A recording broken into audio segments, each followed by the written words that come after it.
looking at an amazing pitch. The phenomenon that is Robert Allen Dickey. In there!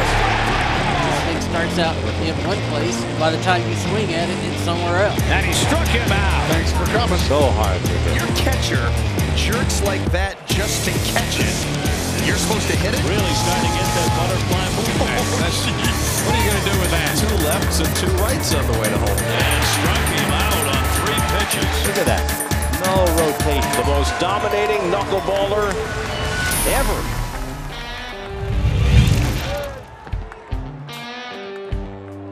Normal conventional fare from pitchers or pitches thrown to impart spin on a baseball to manipulate the break in, out, or to stay straight. Well, a knuckleball is antithetical to that in that you're trying to subtract spin. So I grip the baseball right on the horseshoe of the baseball, right with my fingernails right into the leather. And I keep my wrist straight, and then I just release it at the opportune moment. And a good knuckleball for me has about a quarter of a revolution from the time it leaves my hand to the time it gets to the plate, which is not a lot at all. What that does is it creates a lot of play with the seams, trying to fight to get to the other side, so it wobbles around, and that's why it moves and it can be really effective. Well, RA Dickey has met and battled adversity his whole life, going back to being drafted as a #1 draft pick, and then he found out he didn't have an ulnar collateral ligament, and his big bonus evaporated, and he had all kinds of problems. Bring the average person in through the perspective of when you are struggling and you're coming through the minors. How difficult is it for you to kind of see the forest through the trees? Well, it's hard. I think that's one of the traps, is to project out too far at the expense of the moment. I think once I really learned how to really invest in the next 5 minutes, moment by moment, things started to change for me. And I wasn't able to do that very well when I was a younger player. I was thinking about being in the big leagues for 10 years instead of what can I do in this moment to become better. We're thrilled to have RA and his family here. No doubts they're going to love being in Toronto and certainly help us have a World Series caliber team going forward. Some of the decisions you've made off the field and kind of the faith that you've shown in yourself on the field, how much of that is rooted in your faith? A lot, you know, being, and I'm a Christian and have been since I was 13 years old. You kind of look at things through a different lens, and you don't always do it right, certainly, which is a real reason that I've felt like I needed to lean on my faith quite a bit, is because I mess it up all the time. And it's nice to be able to walk in a place where you feel like you're free and liberated to be all that you can be. And I just, every day I want to be who God has authentically called me to be, and that takes practice to walk in that. It's a discipline, and I lean on that quite a bit. Detailed in his book, Wherever I Wind Up, Robert Allen Dickey was taken to a bedroom and sexually abused by a babysitter at the age of 8. Later that same summer in 1983, he was raped by a teenage boy.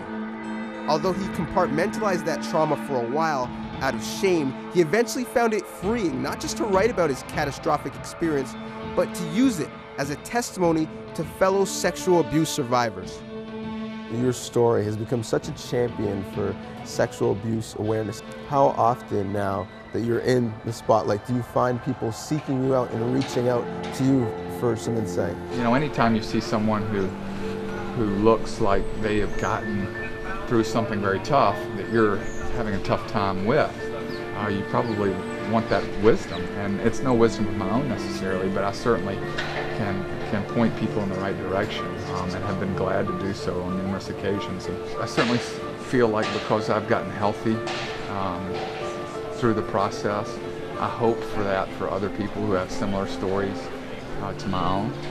And because of that, it's a real motivation to try to make sure people know that there are resources and outlets and ways that they can live a healthy life even though they've had this trauma. You have some apathy to all the lights and all the cameras. It doesn't mean very much, but what is important is the message and how you can best deliver that message. I was really close to ending it all.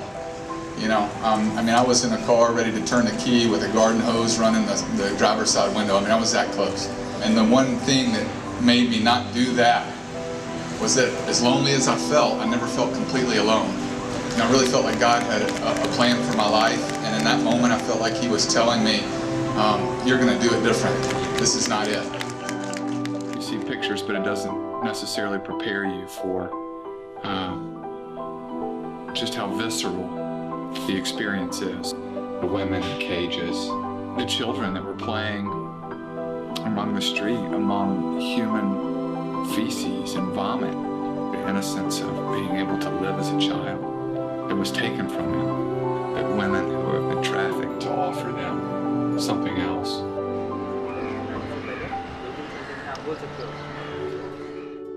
I want to focus on your philanthropic work. In the off-season, you went to Bombay for the Team Challenge. Why that charity specifically?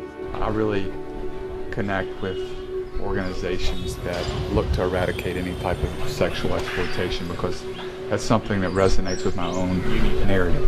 You not only went, you took your daughters. Mm-hmm. Why did that make sense, and why was that something you wanted to expose them to?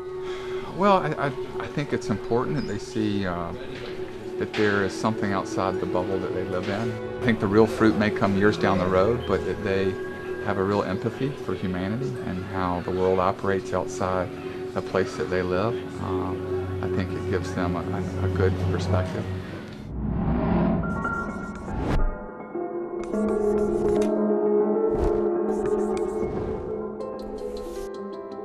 You're an English Lit major, Kuros, the karate movement or situation.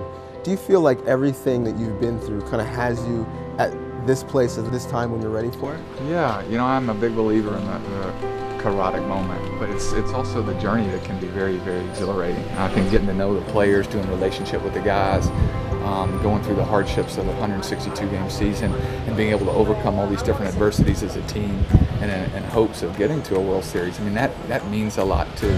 So the journey, I know it sounds cliche, but the journey is worth a lot. Sounds like you almost embrace the grind and embrace the struggle to get to that place. Yeah, because it's not easy.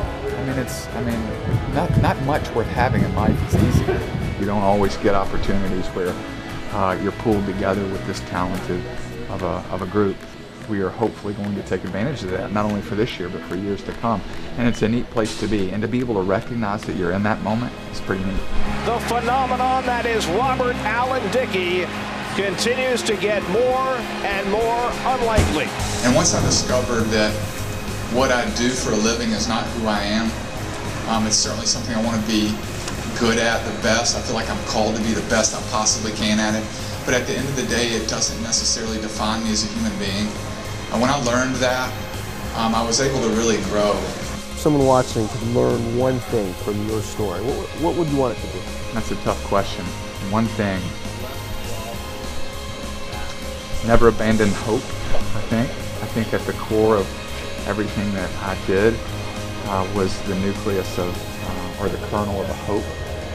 I never felt completely hopeless, which enabled me to keep going. I think that there's a lot to be said for that. I think it may be the quintessential human emotion is hope.